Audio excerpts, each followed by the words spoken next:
she has extensive, yay. Megan has extensive experience in the Holy Lands, beginning with a period of residency in East Jerusalem in the summer of 2004 and a volunteer internship with Sabeel, the Palestinian Center for Liberation Theology. This led her to write her undergraduate thesis in Palestinian Christian liberation theology and how it functioned as a response to the perceived failures of the secular nationalism movement. Since then, she has continued to travel to the region numerous times, leading pilgrimages of U.S. Christians to the birthplace of our faith. She has also worked hard to foster interreligious cooperation around the issues of the region, participating with Jewish Voices for Peace and Episcopal Peace Network on advocacy work, including speaking on a panel with Rabbi Brian Walt on Jewish and Christian perspectives on the conflict. Megan is also our canon to the ordinary, and I'm very grateful for her wisdom and her time with us. So Megan, I'm going to turn it over to you.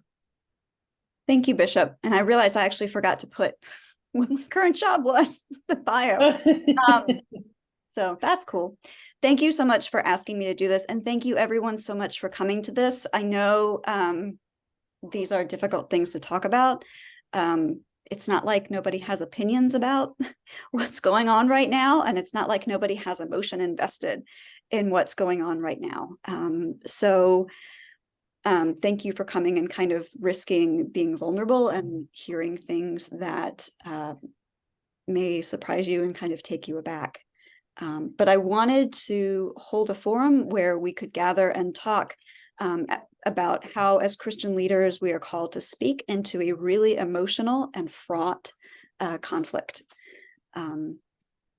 So I have a slideshow, and I also want to say, feel free to interrupt me at any point. I do not like the sound of my own voice, and if I have to talk for too long, it's going to drive me batty. So please do, if you have a question, if I have said something that does not make sense to you, if you have a thought, go ahead and interrupt me, and we'll just go from there.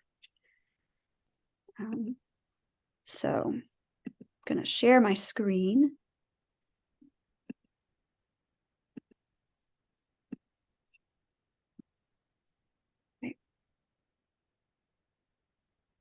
So how do we speak responsibly about what is unspeakable? What is happening right now in the Middle East is horrifying. The death toll today in Gaza broke 9,000. The scenes we are seeing out of Gaza are horrifying. The scenes we saw out of southern Israel on October 7th were equally horrifying. It's just scene after scene of kind of heart-wrenching human suffering. But we know that as Christian leaders, we are called to enter into sort of the worst of the human experience and speak hope and speak resurrection. So how do we do that? I know you all know this, but a recap of the situation. On October 7th, fighters allied with the militant group Hamas crossed into Israel proper. They massacred 1,400 people. They kidnapped about 243 others that we know of. They injured countless others. As a response, on October 8th, Israel began a massive bombing campaign in the Gaza Strip, which has continued to the present. That included a siege, which cut off electricity, water, and all food supplies into the Gaza Strip. There have also been intermittent communication blackouts. There was one 2 days ago, there was another one last night. And I wrote this last night, but now over 9,000 Gazans in Palestine, or Palestinians in Gaza have been killed. About 150 in the West Bank have been killed. And we're going to kind of circle back to why that number is important. So that's sort of where we are. We are inundated with these scenes and warnings that what is happening is awful, and we know what is happening is awful, and we are called to speak into that. But how? Because everyone is very upset. There's a lot of yelling that's happening. There's seems to be a kind of drive to almost pick a side, like we're watching some sort of football match at times, particularly if you spend time on social media. One of the things that I have noticed in this particular iteration of the conflict is that people seem to be treating it like a football game. You know, I'm pro-Israel, I'm pro-Palestine, and then kind of dividing like that. So as we sort of approach this conversation, I want to kind of be clear about some of my key assumptions when I look at this situation. The first is that it's wrong to kill people. We should not do it. Ideally, when people kill people, it is bad. As a Christian, as a human being who has worked alongside people who have been in war, you know, one of my base assumptions is that killing people is bad. We live in a world where war is sometimes inescapable, but we also live in a world where generally war, while inescapable, functions under commonly acceptable rules. And as Christians, we have a framework for talking about whether or not a given military action is just or not. And I also want to be really clear that anti-Semitism, Islamophobia, racism are evil. They are evil. They are forms of evil that infect the human spirit, that denigrate the children of God, that are structural in our society and need to be denounced when they occur.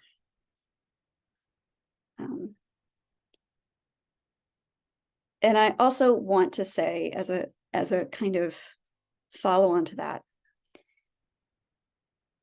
something that my liturgy professor told me in seminary: suffering is always unique and universal.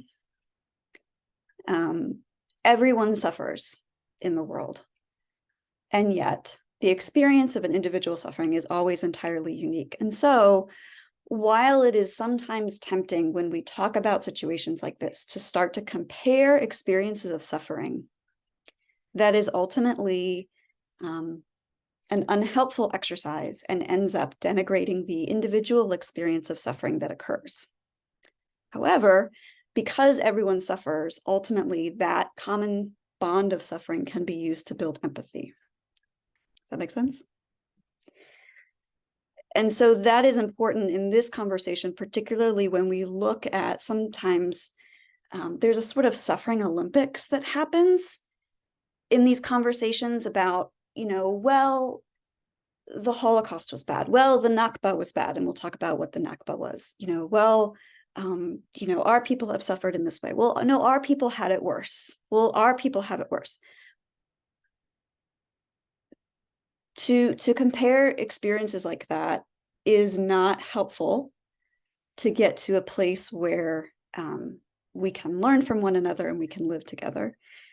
And it devalues the real individual experience of living through that suffering, which is real and valid.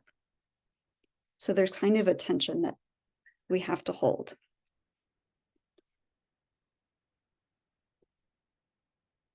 Finally, whoops, the last two. We need to be mindful of our own position, particularly in this conflict. The situation in the Middle East has never in our history been improved by Western Christians coming in and declaring solutions. That tends to rapidly create more problems. And so we need to be really careful of our privilege, of our position as Americans, of our clear separation from some of the directness of what's happening. But that being said, there are ways that we can use our own position and history to address what's happening, and we'll get into that later. And finally, Martin Luther King once said, "A riot is the language of the unheard." There is not only one sort of violence. It is easy to look at certain types of attacks and say that's violence, and then look at other types of incidents and say, well, that's not violence. But violence occurs on many levels and in many different ways. And so we need to be aware of kind of the whole expanse. It does not justify continuing the cycle of violence, but we do need to be aware.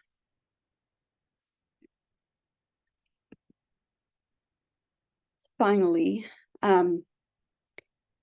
sometimes when we study history, sometimes when we talk about people in other cultures and in other places, there's a tendency to either assume everyone is a robot and a completely rational actor, or to assume that people are driven entirely by sort of whimsical, who knows what they will ever do kind of forces.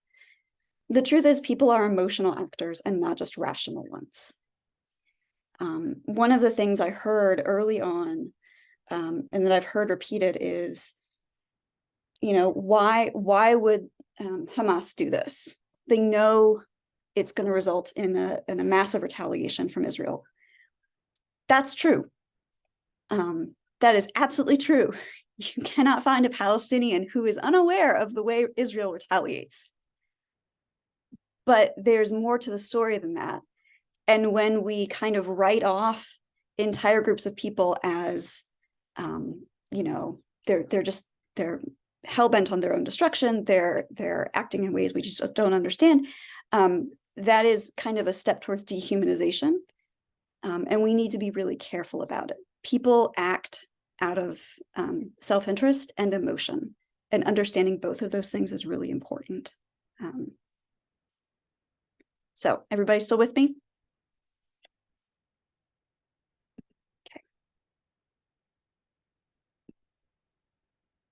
So let's talk a little bit about political Zionism and how the state of Israel came to be. This lovely man with his ecstatic beard is Theodor Herzl. He was born in Budapest, and he is the father of the movement called political Zionism. It began in the 1890s. It was a response specifically to a series of anti-Semitic events in Western Europe. There was a series of escalating pogroms in Russia. The Dreyfus Affair was happening in France. Britain had gotten increasingly anti-Semitic. They've always been kind of anti-Semitic. They're a little bit the worst, and we'll talk about them later. And Herzl also noticed that, particularly in the run-up to World War I, everybody in Europe had a nation. Nationalism was very important. And Herzl proposed the idea that Jews would never be safe until they too had their own nation, where they could go, where they could claim statehood the same way other people in Europe had, that they could organize for their defense, that they could have the same sort of identity on the same level as other groups in Europe. So it was a kind of response that makes sense when you look at the landscape of late 19th century Europe. And Western Christian powers were sort of like, fine, do what you want. Initially, a number of places for the homeland were proposed: Uganda, Brazil, and Palestine. One of the reasons they settled on Palestine was because it could gather more support with the religious overtones. And the other thing to kind of notice is that particularly the earliest support from Great Britain and the US was along similar lines as the way we created Liberia. So if you know anything about the history of the creation of Liberia, the idea was sort of, well, we don't know, in the US, was we don't know what to do with the freed slaves. We wish they sort of weren't here. Maybe we can send them back, and then we can create their own country over there. And so it was an idea floated in the early abolitionist circles of, we want to free the slaves, but we also don't want them here with us. That would be a problem for our nice white Christian country. So let's send them over there. Woodrow Wilson, in particular, when he supported the establishment of a Jewish homeland in Palestine, articulated sentiments that were remarkably similar to this sort of like Liberia-esque projection, because he was not exactly an open-hearted and progressive supporter of diversity in the U.S. And we know from his other writings that when the Balfour Declaration came to pass from the United Kingdom, giving explicit permission from the government of King George to up Jewish immigration into Palestine and establish a Jewish homeland, the reasoning was, well, it'll pull them out of Europe. And the reason I bring this up is because we're going to talk about Christian anti-Semitism later and the increase in anti-Semitism in the US. But we need to be aware that political Zionism began as a reaction to Christian anti-Semitism. It continued as a reaction to Christian anti-Semitism. And from the start, frequently blanket support for the foreign policy and the actions of the nation state of Israel went hand in hand with a very particular manifestation of anti-Semitism. So there's a strange bedfellow thing that happens here that we need to pay attention to. And so it's why you still get, if you ever watched Christian fundamentalist TV at like 2:00 in the morning, Pat Robertson would have you pledge $200 so that you could send a Jew to Israel. That's not because Pat Robertson loves having Jewish neighbors down his street. It's to move them to Israel because he thinks that'll make Jesus come back. It's not a heartwarming gesture of love and appreciation. It's a particular variety of distaste. And that's not okay. That's not what we're called to. So the Balfour Declaration happens. Actually, today is the anniversary of the Balfour Declaration, so there we all go. Which launches a rapid influx of European Jews into Palestine in the 1920s. There have always been Jews living in Palestine. Nobody on either side of anything disputes that. Jews have lived in Palestine since the beginning, through the various exiles. Nobody managed to remove everybody from everything. But what happened at this point was a rapid influx of European Jews into Palestine, into an existing population that was already pretty mad at Europe because of something called the Sykes-Picot Treaty. So I'm going to stop sharing my screen for a moment. Does everyone know what the Sykes-Picot Treaty is? Because it's my favorite thing to tell people so that they get very upset.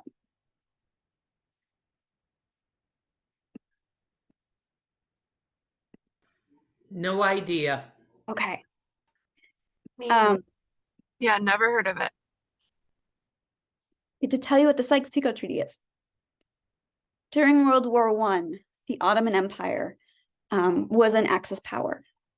So think Turkey controlling all of the Middle East for the purposes of this discussion. But the Ottoman emperor was old, weak, not super influential. Secretly, the European powers sent emissaries into Palestine, Syria, Jordan, and urged the population to rebel. And said, if you rebel against your leader and you open up a new front in the war and you keep them, the Ottomans, like distracted, we will reward you when the war is over and you will get your independence. They were very excited. They thought, this is fantastic. So they do. They rebel. For a population that was predominantly Muslim, this was a very big deal because the Ottoman emperor claimed descendants from the caliph. So this had religious overtones, but they were promised their independence. So this was a huge deal. However, at the end of the war, it turns out that the British foreign minister, a guy by the name of Sykes, and the French foreign minister, a guy by the name of Picot, had secretly formed another agreement to divvy up the Middle East among themselves. And the area was never given their independence.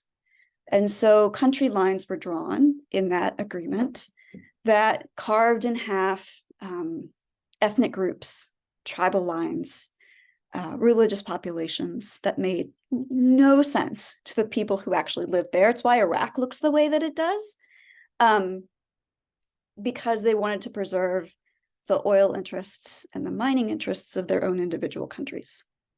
So by the time we get to the 1920s, you have an existing population that was promised their freedom if they rebelled, and they did, and they don't get it. Instead, they get turned into the British Mandate of Palestine. And they're really grumpy. They're very grumpy. They remain grumpy to this day. If you, the Sykes-Picot Treaty is like, if someone asked in 2001, why do they hate us? It's that. That is the thing. So Great Britain is now in charge of Palestine. Nobody wants them there. And they are not good at being in charge of Palestine. Great Britain, never a fantastically great colonizer of things, basically continuously responds to the tension in Palestine in the worst possible way. Initially, they notice that there is tension, and so they slash Jewish immigration. At the same time, it's the 30s, and Jews from Germany are trying to flee to Palestine, and Britain won't let them in. And so finally, by 1947, they're exhausted, they're out of money, they've just fought the war, they want out. And they say the UN is now in charge. The UN says, okay, well, we're just going to divide it, and a war breaks out.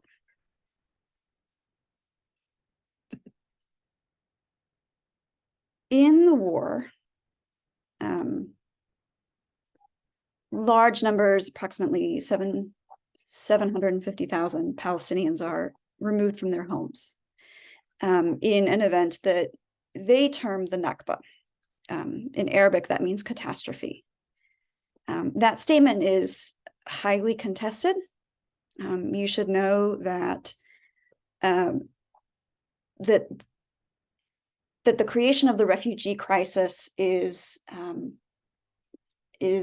hotly disputed by Israel's kind of approved history. There are a group of kind of what's called new historians now within Israel who are going back through the records and beginning to attest to the creation of how many refugees were created, how they left, why they left, things like that.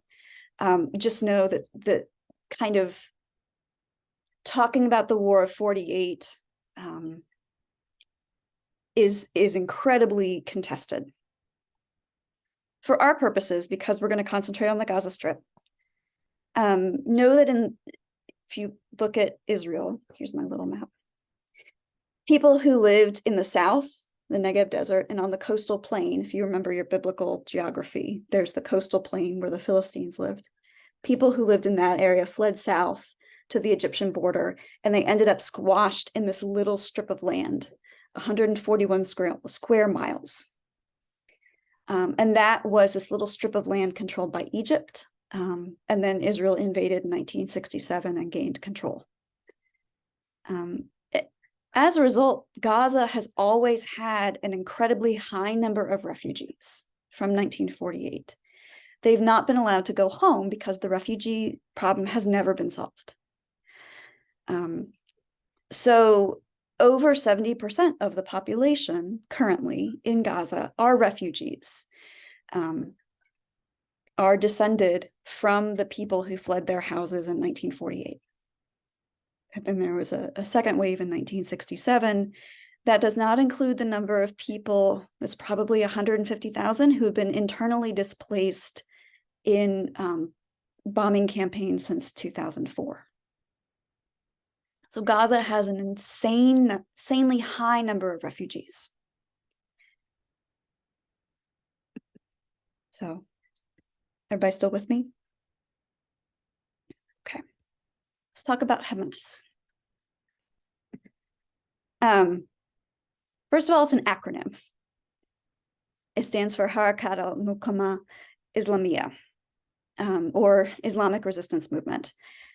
Arabic speakers who form political groups love nothing more than an acronym. Fatah is also an acronym, but it's a reverse acronym because they got super fancy.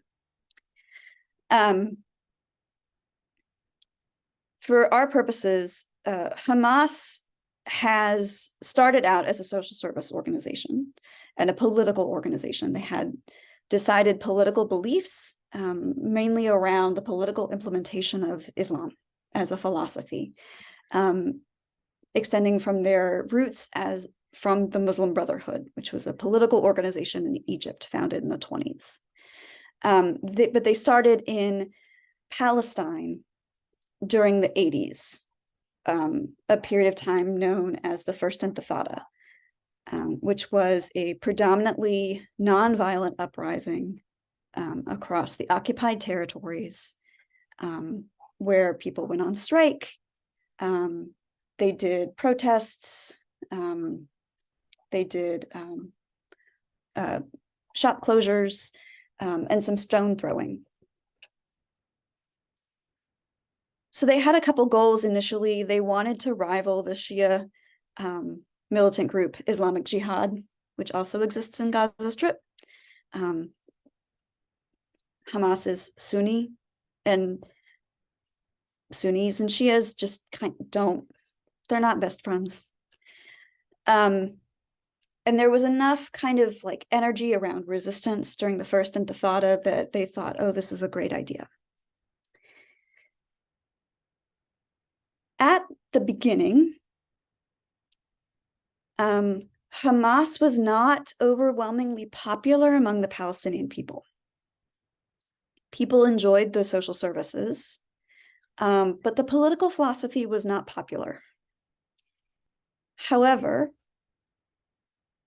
they stuck around, and they continued to receive funding and arms from other countries. And up until relatively recently, Israel continued to negotiate with them. Because when they started, the group running the show was the Palestinian Liberation Organization. Big, secular, had existed for a long time.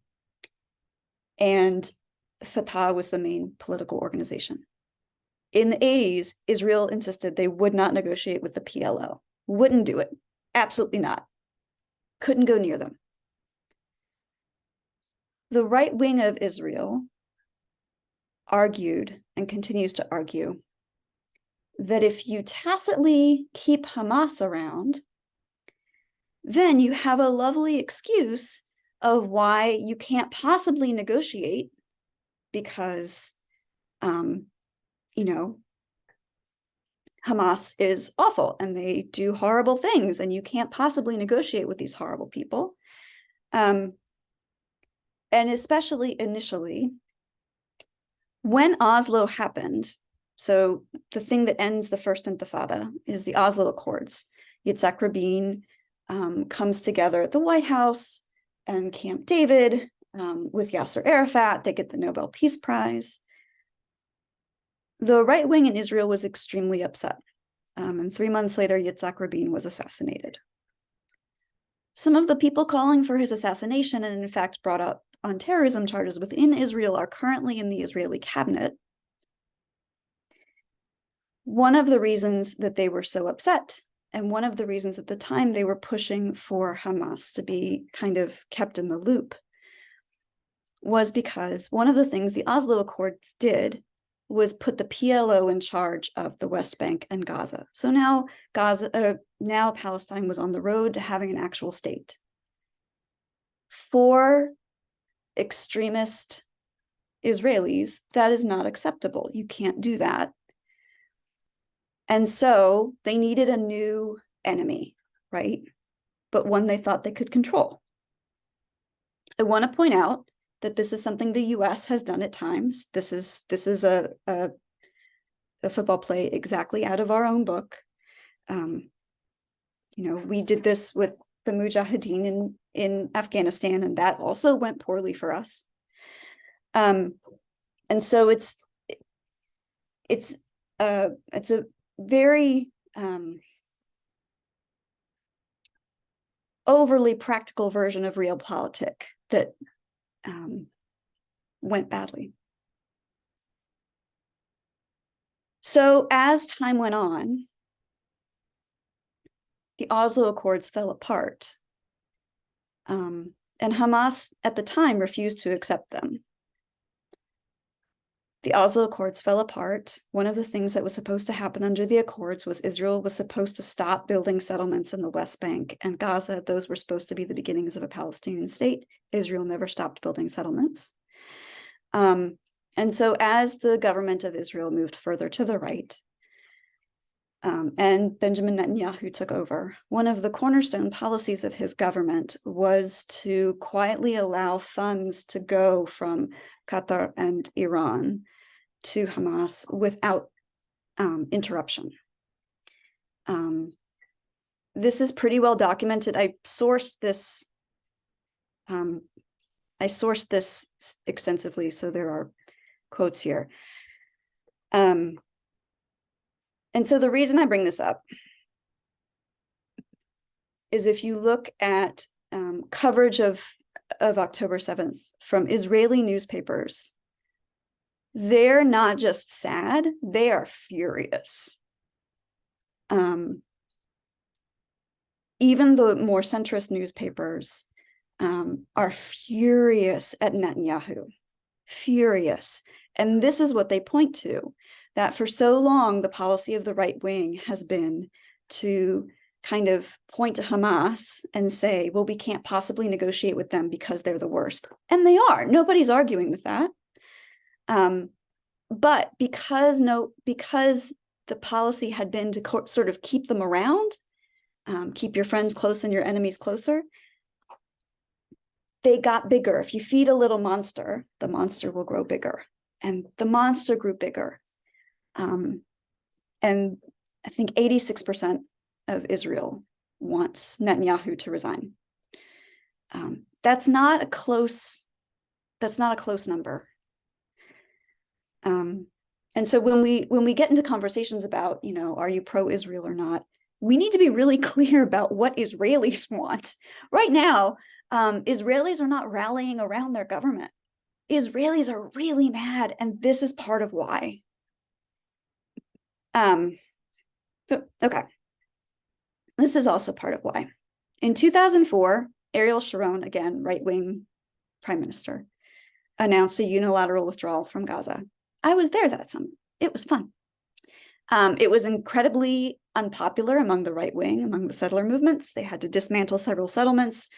We were a little concerned there was going to be war in the streets. It was a whole thing. When that happened, Israel maintained control over fuel supply, ports of entry, what went in and out of Gaza, the land borders, the airspace, the water, the electricity, and the coastline. Immediately after, this was around the time that the US was very invested in bringing democracy to the Middle East. Sharon and W. Bush announced that they were helping the Palestinian Authority, which had been the PLO, now the PA, hold elections across the West Bank and Gaza. Hamas won all of the elections. They won a majority of seats. This is not a huge surprise. I said when Hamas started, their political philosophy was not popular, but it had gotten popular by this point. Again, if you feed a little monster, it's going to grow. Also, it felt at this point that the Oslo Accords had not worked. One of the things the Oslo Accords promised in 1993 was a solution to the really pressing problems by 2000. The status of Jerusalem, the status of the refugees, water rights. And that didn't happen. The settlements continued to expand. The problems continued to exist. And so Palestinians looked around and they were like, what has our old leadership done? Things are going backwards. And so Hamas wins a majority of seats. Also notably, this is the first time they willingly engaged in a political process. Up until this point, they had been boycotting elections. So there was some hope at this point that they were going to moderate because they were engaging in government.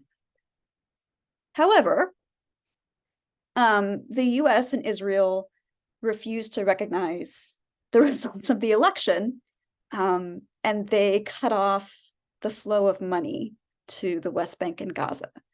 You should know, for the purposes of this discussion, the West Bank and Gaza do not have their own currency. Taxes are collected by Israel on behalf of the Palestinian Authority and then delivered to it. So what was happening was that Israel was collecting the taxes and then just refusing to hand it over, which was a problem because people were beginning to run out of money. Eventually, Hamas launched a small civil, like a little teeny mini civil war with Fatah, because Fatah, again, the other political party, the secular nationalist one, decided that they actually wanted to be in charge. This ends up with Hamas taking over Gaza and Fatah ruling the West Bank. So now, when you read news reports and they talk about Hamas is in charge of Gaza, this is why. There's not been an election since 2006, which also makes everyone grumpy. And as a result of Gaza being in the hands of Hamas, Ariel Sharon then ordered a complete blockade of Gaza in 2007. Closed all the ports, closed the entry and exit ports, and heavily restricted what could come in. That's been the case since 2007. And since then, there's been this sort of slow war playing out. Hamas would intermittently fire rockets. They would kind of land in the desert. And then Israel would come in and bomb for a number of days. And the casualty list would be high. Gaza is the most densely populated place on Earth. It has 2.3 million people living in 141 square miles. And it's been a humanitarian disaster for a long time. The UN began to warn that they were going to run out of water by 2020, and they warned that in 2015. A disproportionate number of people who live in Gaza are children, about 40%. Unemployment hovers around 44%, which is also incredibly high. And again, 70% of them are refugees. And so they're stateless, they can't leave.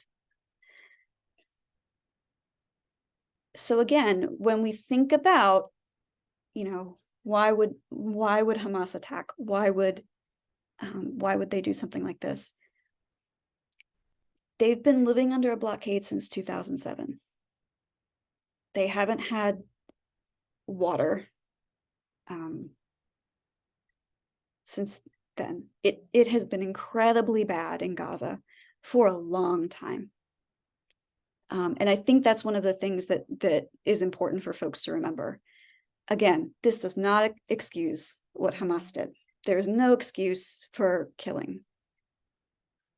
But when we look at what motivates people to do something like that, and more importantly, what we need to fix in order to stop it, we need to recognize that Gaza has been a heartbreaking place for a long time. This is a pretty good map. One of the things it shows is sort of where things are. So Gaza has a seacoast. Traditionally, people who live in Gaza fish. They've not been able to do that. There's a 2-mile exclusionary zone. Megan, can you make it bigger? Yes. Thank you. Yes. Bigger. And then there are currently two operational crossings. Well, Beit Hanun is not operational, and Rafah just opened for a little bit today. The airport was destroyed by Israel in 2001, and they can't rebuild it. One of the things Israel will not allow into Gaza are building materials. So one of the concerns right now is that when something is blown up, it stays blown up. You can't fix it. They won't let, you can't get cement in, you can't get nails, you can't get wood, it's not going through there.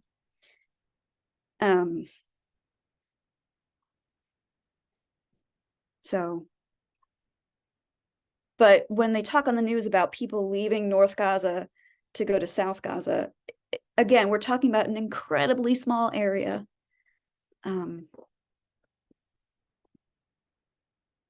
also when people talk about, well, they need to leave, they can't. They cannot leave the Strip. 70% are refugees, so they have no papers, so they cannot leave.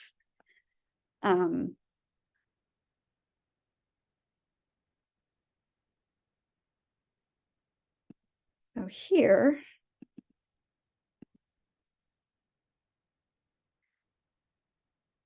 so these are the best statistics I could find. I talked about there being like a slow-moving war since 2007. Hamas would fire rockets into Israel, and Israel would retaliate with bombs on Gaza. This has happened according to the United Nations Office for the Coordination of Humanitarian Affairs in the Occupied Palestinian Territories. They list several major hostilities. This is an incredibly helpful website to kind of break down how many people have died, the nature of those deaths, and verification. I know there's been controversy recently about the number of casualties. The UN is about as good a source as you can get. So in Gaza, let's look at fatalities by year, looking from 2007 currently. This does not include the current conflict.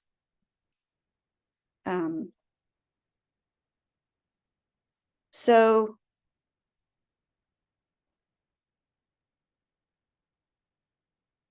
okay, 2005, 2,270.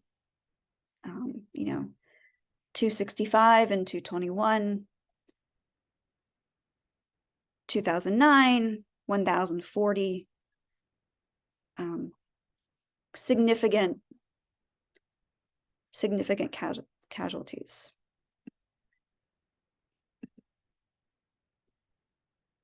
Let's look at Israeli fatalities for the same time period. 2014, where we had 2,000 and some, 45. 2001, 8. 2008 was 21. It was also a bad year. So again, suffering is unique and it is universal. When we look at graphs like this, I don't want to denigrate the suffering of the people who died or their community. Israel is a small country. Everyone knows everybody else. But I think these graphs can show us the sort of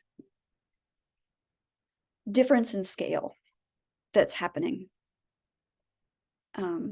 which we also need to be mindful of when we talk about this situation.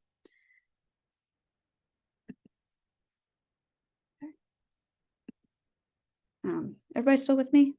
I know that was a lot. Everyone just feeling sad now?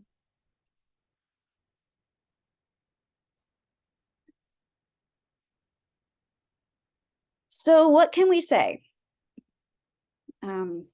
Knowing all that, kind of holding all that, what are we supposed to say?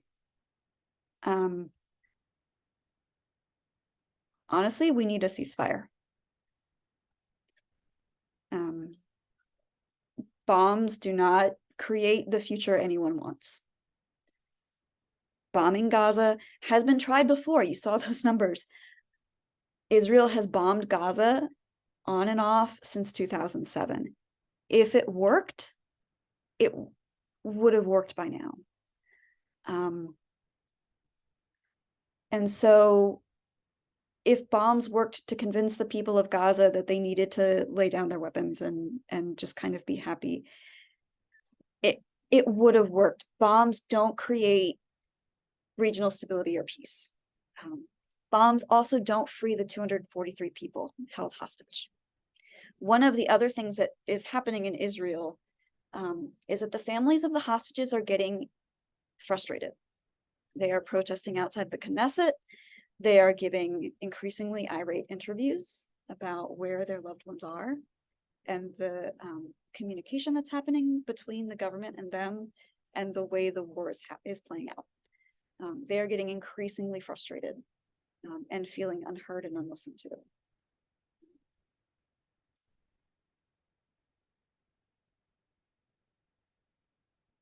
And we need to allow free, unfettered entry by international aid organizations. Gaza was in trouble before. It has gotten much worse. They're sending something like 5 trucks a day through Rafah crossing. Nothing is going to get better until people living there have water, have food, have clothing, have hope. And none of what I've explained of the recent history suggests that hope will be handed back to them if just the bombs stop falling. I've been heartened today to hear the president start to talk about, we need a pause in the war. I personally don't care what you call it, so long as the bombs stop and aid starts coming in.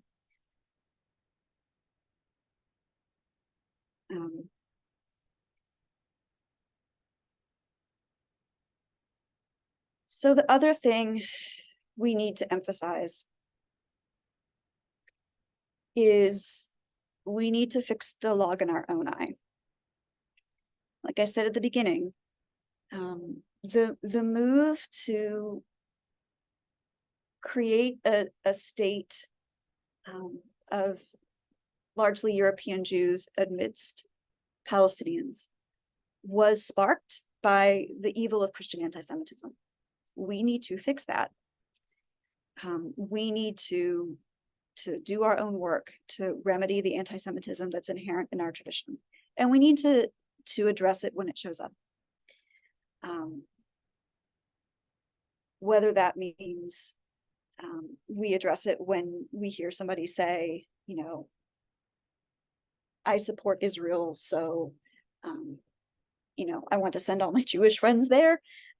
Or when we hear somebody conflate all Jews everywhere with the actions of the Israeli government. Like I said earlier, 86% of Israelis right now want Netanyahu gone. When we hear somebody say the reason the US has done the things it's done is because Jews are responsible for US foreign policy, they're really not. This is again is mostly an evangelical Christian problem. We need to do our own work. The vision we are given at Pentecost is a vision where all people in diversity can dwell together safely. We need to work to make that a reality. Anti-Semitism is rising. That is real. And we need to make sure that our cities and our towns are places where all people, Jewish and Christian, feel safe and feel respected and have dignity. And then we can worry about what foreign policy choices are being made somewhere else. But first we need to do our own work and make our own places safe.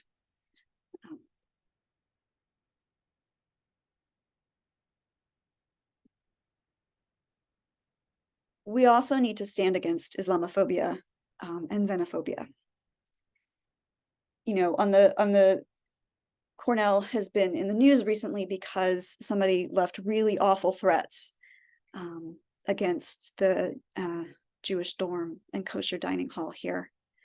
One of the things I was reading in one of the Cornell chat rooms was that there was a lot of frustration among the Muslim students because they felt like, on the one hand, this was horrible. And also the other horrible thing it did was that it made it so they were even more unable to talk about what they were experiencing as Muslims. The kind of Islamophobia that we're witnessing, the little boy who was stabbed in Chicago because he was Palestinian, that's also a problem.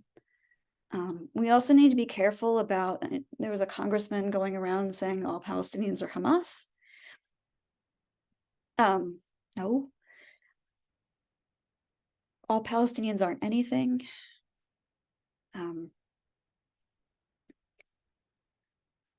Not all Palestinians are Muslim. Not all Israelis are Jews. It's complicated. And just as we need to kind of push back when someone conflates Judaism and Israel, we need to push back when someone conflates Islam and Hamas.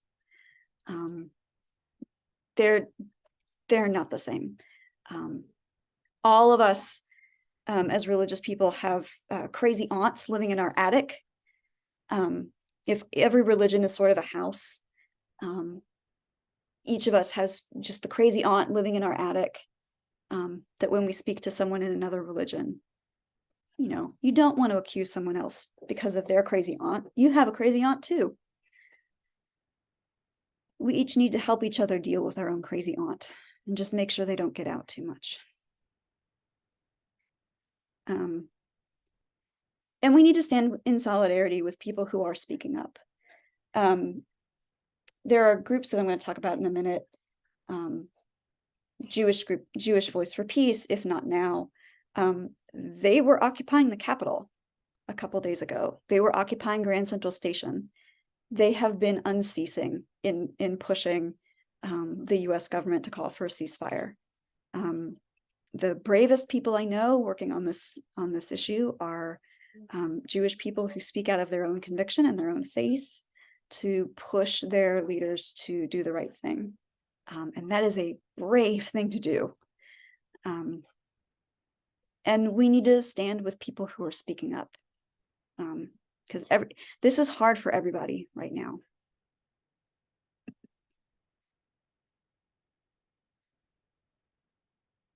Finally, I said at the very beginning, we need to remember our own position. There is power in that. We are Western American Christians.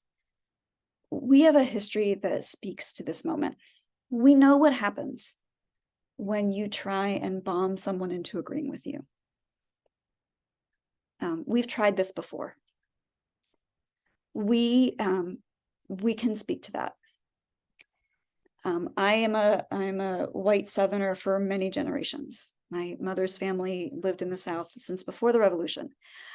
I know what happens when you build a society on separating yourself from another ethnic group. I know what it does to your society's soul. I can speak to that rot, that corruption. I know that from my own history, from my own experience. We can speak out of our own context and say, I want you to avoid the mistakes that we have made. We have been here before. We know where it leads. We want better for you. Again, when people talk about being pro-Israel, pro-Palestine, I I've cared deeply about this region since I was 20. And I continue to care deeply about Israel, much in the same way that I care deeply about my own country, in that it frequently does things that make me want to slam my head into a wall. But I want so much better for it than it seems capable of giving itself. And isn't that part of what love is? You want better for the people than sometimes they can see. So finally,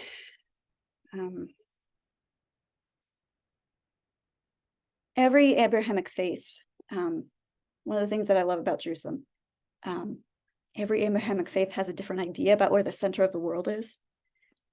So Muslims and Jews say it's on the Temple Mount, but it's like a different spot. So you can go find it. And then for Christians, it's not on the Temple Mount. For Christians, it's a spot on Calvary.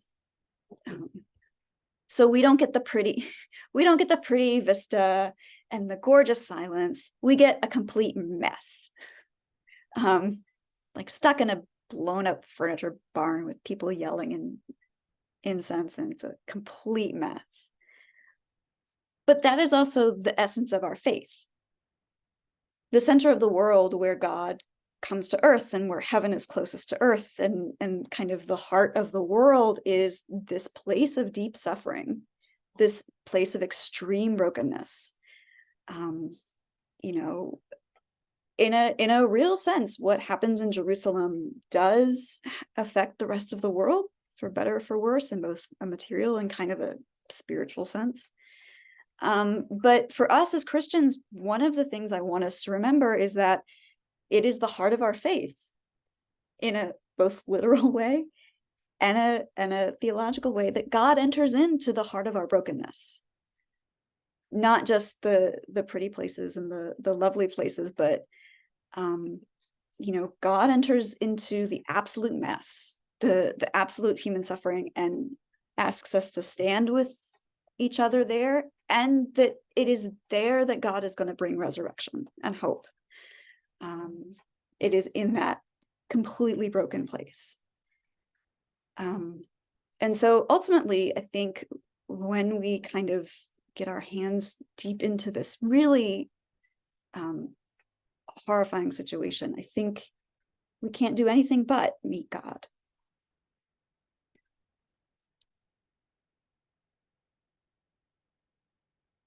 So, are there any questions? I've been talking a lot.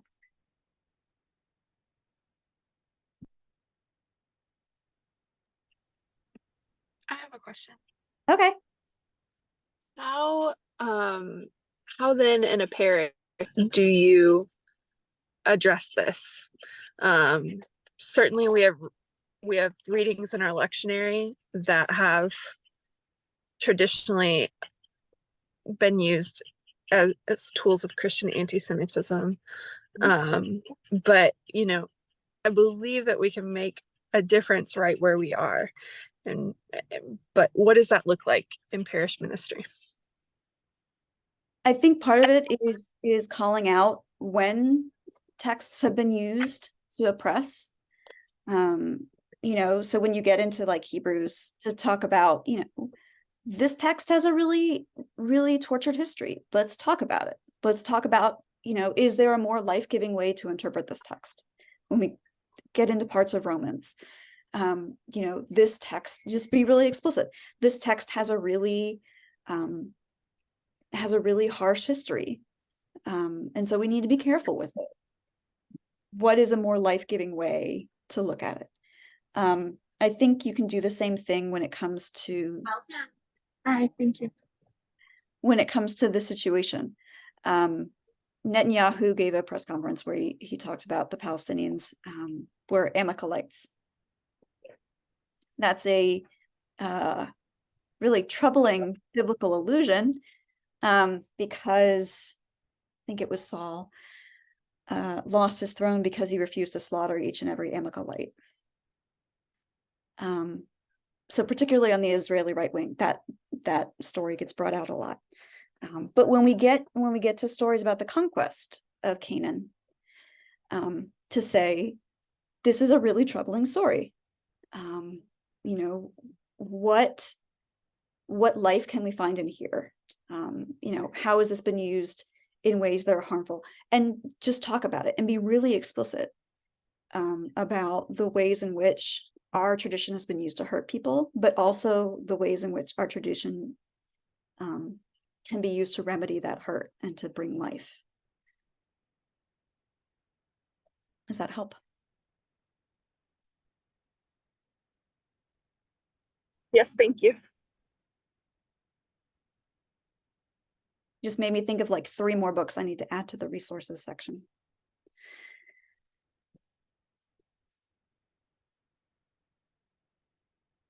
Anybody else?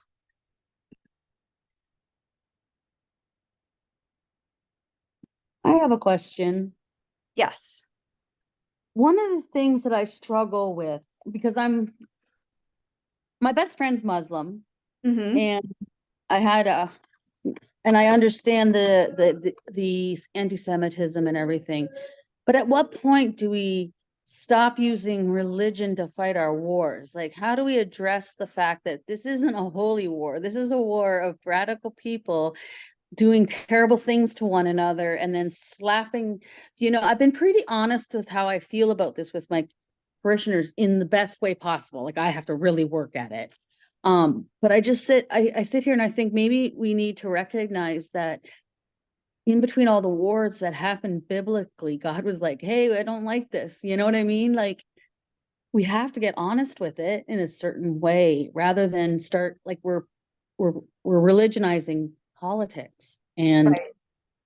it makes no sense to me. And I'm not used to not having conversations about this. Like, Yeah.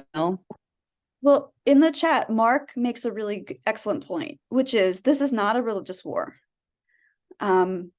This is a war about land and about power.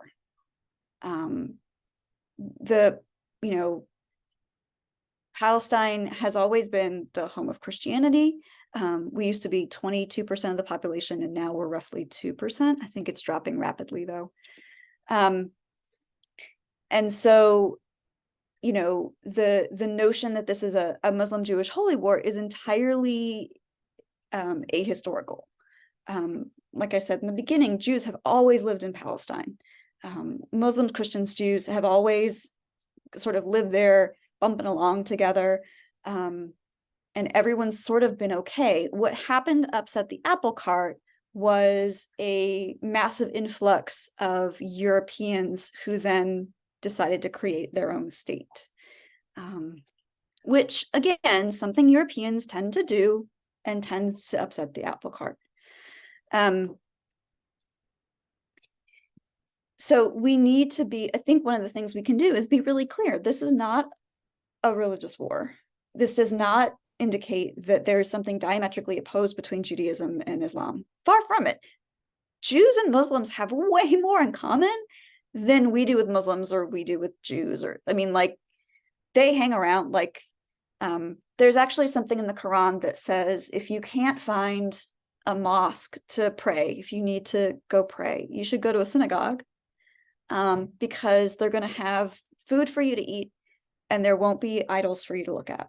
So it's way better for you. Go to a synagogue, pray with them, which is super good advice, right? If you think about it, and so Muslims and Jews historically have gotten along super well up until this,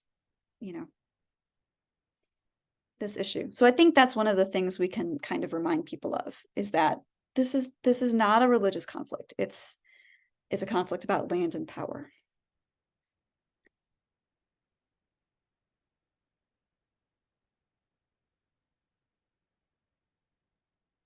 Megan, we also, from my experience, there are people that they're in our, I don't know how to say this without pointing fingers.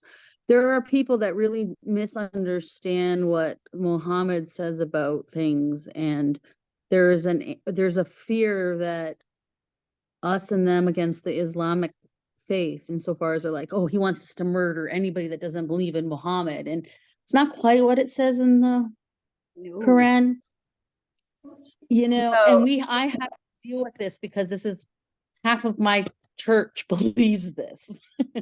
Yeah, Islamophobia is a huge problem, and the bishop and I've been trying to convince the bishop that that's what we're going to talk about next, but that needs its whole other workshop, because that's a huge problem in this country since before 9/11.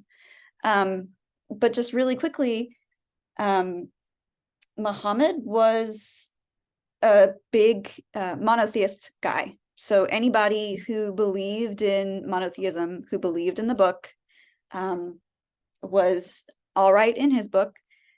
People of the book in the Quran are defined as Jews, Christians, and Muslims. So canonically, Muslims are fine with all monotheists. And then there are stories in the Quran about making alliances with Jewish tribes, with Christian tribes, and kind of palling around together.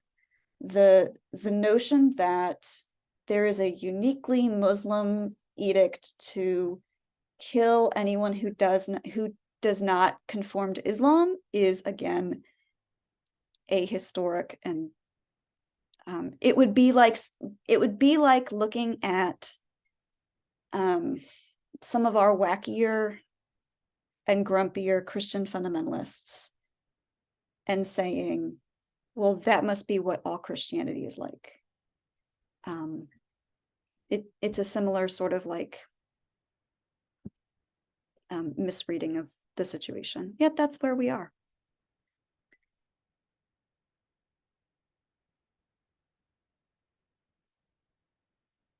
So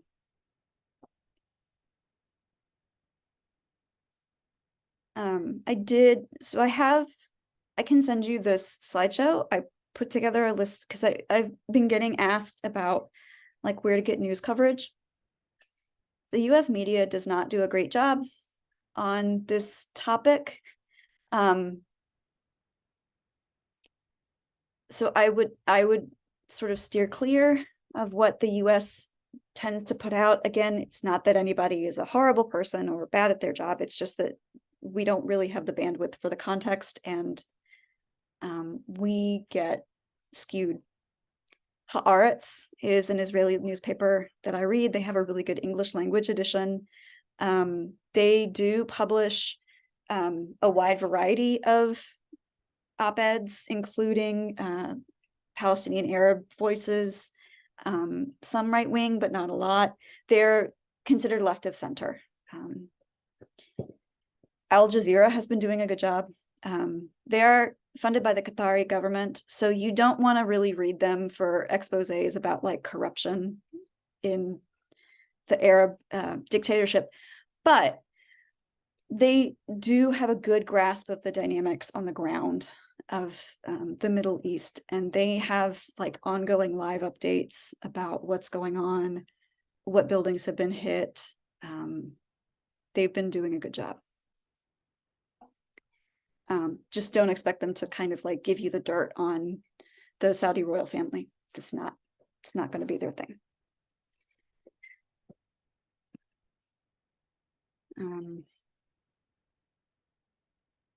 Sort of, if you're looking for things to do right now,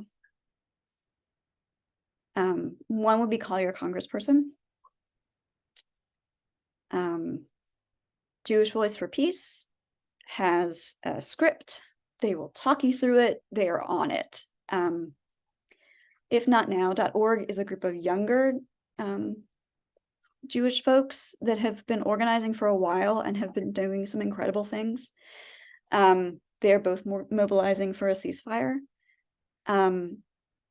American Friends for the Episcopal Diocese of Jerusalem is also a really dependable way to get money, particularly into Gaza. They are collecting funds for the Al-Ahli hospital, which was bombed or was blown up. It's complicated. And once humanitarian aid gets in, they're a dependable way to get aid in. Also, the UN Office for Coordination of Humanitarian Affairs and the OPT. right now, because it is so difficult to get aid in, I would be wary of where you give money to. It will be hard in the foreseeable future to get money and aid into the Gaza Strip, particularly if people don't have pre-existing relationships with people there. So, and then whoops, here's a list of kind of overview resources, articles that I found pretty good if you want to point people to.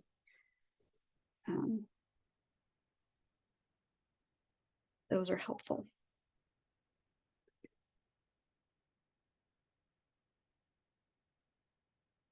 So, and I did do a slide on what happened at the hospital if people want to talk about it. I didn't know if that was something you had questions about, because I know it made the news, but I didn't want to take up time about it if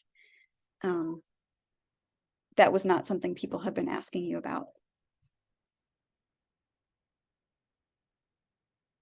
So what is your pleasure?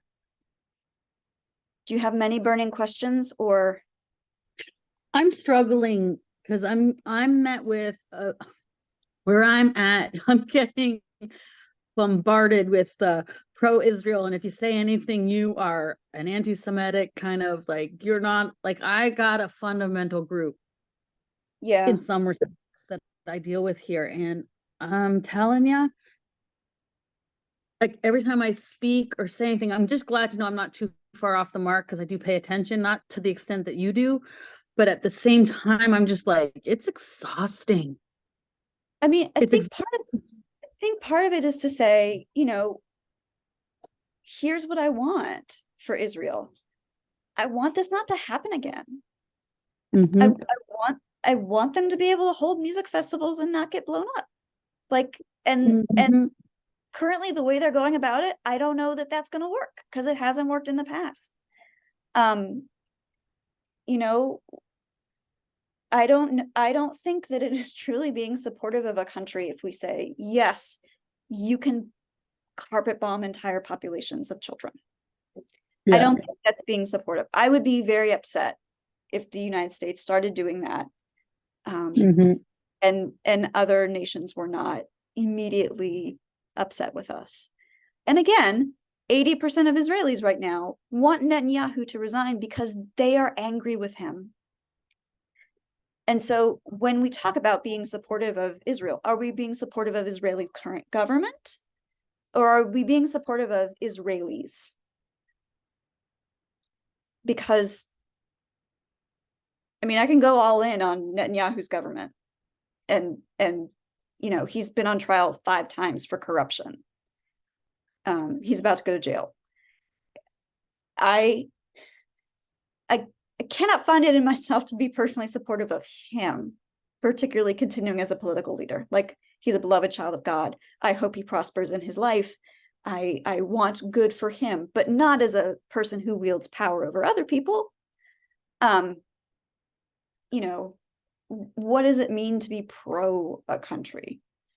To kind of like tease that apart and say, you know, this is what I want for them. This is my hope for them, and I don't think they're on the path to achieving it. And they themselves would sort of tell you the same.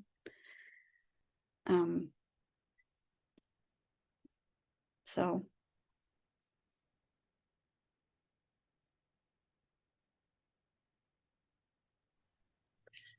We are coming up on Thanksgiving. Do you have any Thanksgiving table tips?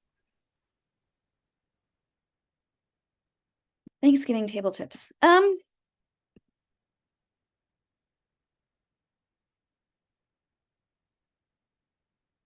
I think kind of reiterating, well, so I think 2 things. One, some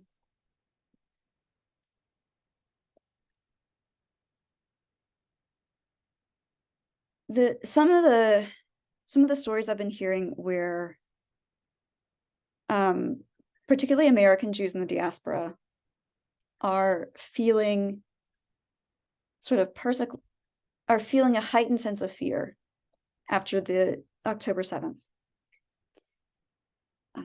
And I think one of the things, and so sometimes the response that we hear around like anti-Semitism feels really out of proportion if what you're saying, if what you're trying to say is, okay, don't carpet bomb Gaza. I think we need to, we need to hold on to, people are emotional actors. And to carry the generational trauma of having survived the Holocaust, being a part of a people who survived the Holocaust, is real. And so to kind of honor people's feelings as being valid. And at the same time say, I hear that you're scared. I want to make sure no one else feels this way in the future. To kind of hold that space, which is hard, because sometimes a lot of what we hear, or a lot of what we sort of see, are people having really outsized emotional reactions. But we need to remember that a lot of times, particularly in this conflict, we're talking about people who, whether they're a Palestinian and they are part of a community that lived through the Nakba, which is generational trauma, whether they're Jewish and they came through the Holocaust, again, massive generational trauma, different kinds, to say, I see that you're scared, and I see that you're upset, and I see that you're angry, and I will sit with you in the middle of that. And I also want to stand with you and help you find a way that this doesn't happen to anyone else. Because what happened was horrible, and I want to stop it from happening again. To kind of hold that space. That would be, I think, my main tip.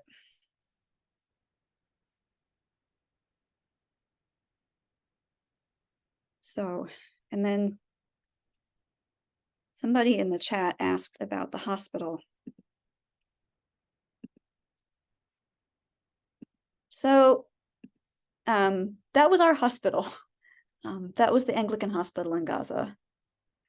It was founded by the Baptists, so a lot of news coverage kept saying it was the Baptist hospital. It wasn't run by them anymore. We took it over in the 80s. It was hit by an explosion on October 17th. And the Palestinians, including the Anglican Archdiocese, immediately said it was the IDF, or the Israeli military. Israel said, nope, not us. It was a misfired rocket by the Palestinian Islamic Jihad.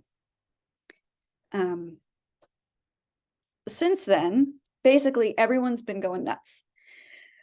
Israel put out several pieces of evidence that they claimed proved that it was Islamic Jihad. I'm going to be charitable and say that the evidence did not clarify the situation. The hospital and the Anglican Archdiocese put out statements and gave press conferences reiterating that it was Israel. And also said that they received warning calls saying that the hospital is going to be bombed. One of the things that Israel does, and they have done since 2007, is they will call you on the phone and say, we're going to bomb your house. You need to leave. You have 5 minutes.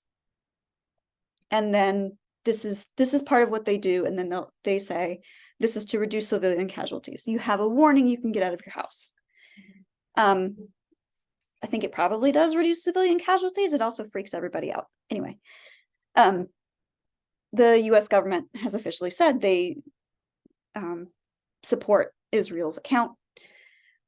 A number of news organizations, Channel 4 in Great Britain, NPR, Al Jazeera, have done independent investigations and basically said the evidence Israel provided doesn't hold up. It's contradictory. At the same time, the videos that we have found don't really shed much light. We don't know. We can't really prove either way what happened. But the thing I want to point to is a couple things. One, the same hospital was hit 2 days before by an Israeli bomb. They blew up the imaging ward. And the day after the hospital was blown up, Israel bombed one of the 3 oldest Christian churches in the Holy Land, St. Porphyrius, where Christians had been sheltering. That church had been there since 370, and it's not there anymore. And they're like, yep, no, those we did. And they have bombed now the largest refugee camp, I think 2 times now. So, and also a lot of people are dead. So there's a sense in which this was the really like news breaking one, because you're really not supposed to bomb hospitals. You're not supposed to bomb churches either, or schools. War crimes? Aren't they war crimes? Yes, under the UN, yes. What Israel would tell you is that Hamas has tunnels under these things, under the UN schools, under the hospital, under apartment buildings. And so when they blow up the building with the people in it, it's because Hamas is doing things underneath the building. And so it's Hamas's fault. And we shouldn't get mad at Israel, we should get mad at Hamas. So Shit, I'm sorry. I'm angry now. but the thing I want to point to is there's a danger in getting really fixated on who did it. I don't know who did it. I don't think we're ever going to know who did it. The point is that it happened. A lot of people are dead now. And we should stop it from happening again. I have my own thoughts about it, which would be unprofessional to share. But you know, it's not just this hospital. I mean, this got a lot of attention because it was ours, it was foreign run, it was people were sheltering in there, it was but it wasn't just this, it was a lot. But all of it has a danger of disappearing if this is what we get focused on and who did it. So It needs to stop. it does need to stop. I'm just Yes. speaking loud because there's nowhere to speak sometimes.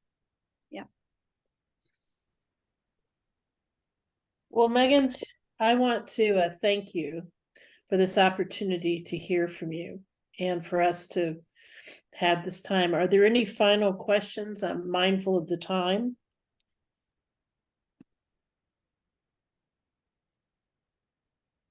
I also would like to close with a prayer. And but I'd like to first take a few moments of just silence and recognition that this is a very heavy, this is very heartrending. It's just very hard. And so I'd like to take a moment and just spend it in silence and prayer. So let us pray.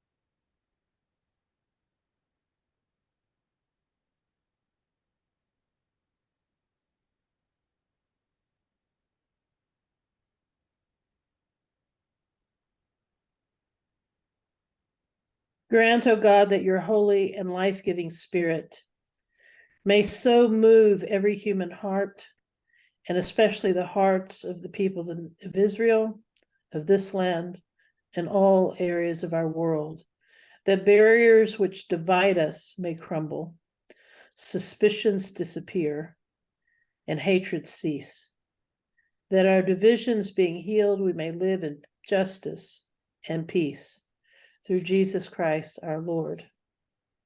Amen. Amen. Thank you all for making time to be here tonight. We will continue to have opportunities to pray, to have conversation, and to speak with one another. Megan, I invite you to close the recording. You can end that now. We will have this available.